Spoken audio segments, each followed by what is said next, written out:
எனக்கு திருமணம் ஆகாம இருக்குன்னா, அதுக்கு வந்து இவங்க தான் காரணம் அப்படின்னு சொல்லி விஜய் பார்வதி அவர்கள் பேசியிருக்காங்க. இத பத்தி டீட்டெயிலா தான் பேசப் போகிறோம். அதான் வந்து விஜய் பார்வதி மீது வந்து லாக்டவுன் சமயத்தில பெரும் விமர்சனம் வந்து எழுந்தது. ஏன்னா வந்து விஜய் பார்வதி அவர்களோட வீடியோ முக்கியமா வந்து அவங்க கேட்கிற கொஸ்டின்ஸ் எல்லாமே வந்து 18+ இருந்தது. ஸோ மக்களுக்கு வந்து தவறான பாதைய வந்து கொண்டு போற மாரி வந்து விஜய் பார்வதி அவர்கள் கொஸ்டின் கேட்டிருந்தாங்க.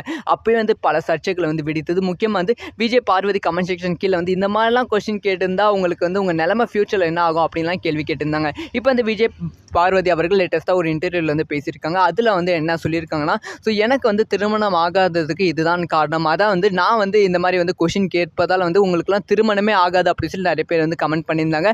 அதே சமயம் வந்து நான் இந்த மாரி கொஸ்டின் கேட்டுட்டு இருக்கும்போது என்னோட சொந்தக்காரங்களுக்குலாம் வந்து எங்க அம்மா வந்து வீடியோ அனுப்பிச்சிருக்காங்க. சொந்தக்காரங்களும் வந்து எங்க அம்மாவுக்கு வீடியோ அனுப்பிச்சு ஏன் பொண்ணு இந்த மாதிரிலாம் கொஸ்டின் கேட்குறா, இந்த மாதிரி கொஸ்டின் கேட்டால் வந்து ஃபியூச்சரில் யாராவது மாப்பிள்ள வருவானுங்களா, இவளை பார்த்து பயந்து ஓடிடுவாங்க அப்படிங்கிற விஷயத்தெல்லாம் வந்து பேசியிருக்காங்க. ஸோ அதே மாதிரி தான் இப்போ வந்து எனக்கு நடந்திருக்கு. எனக்கு வந்து திருமணம் இன்னுமே ஆகலை, 28 வயசு ஆகுது. ஸோ யாருமே வந்து பொண்ணு கேட்டும் வரமாட்டேங்கிறாங்க அப்படிங்கிற விஷயத்த ஃபன்னாக பேசியிருக்காங்க. ஆனால் அவங்க ஃபன்னாக பேசின விஷயம் வந்து எவ்வளோ சீரியஸான விஷயம் அப்படிங்கிற விஷயம் வந்து அவங்களுக்கு தான் நல்லாவே தெரியும். இதை பற்றி உங்களோட ஒப்பீனியன் என்ன?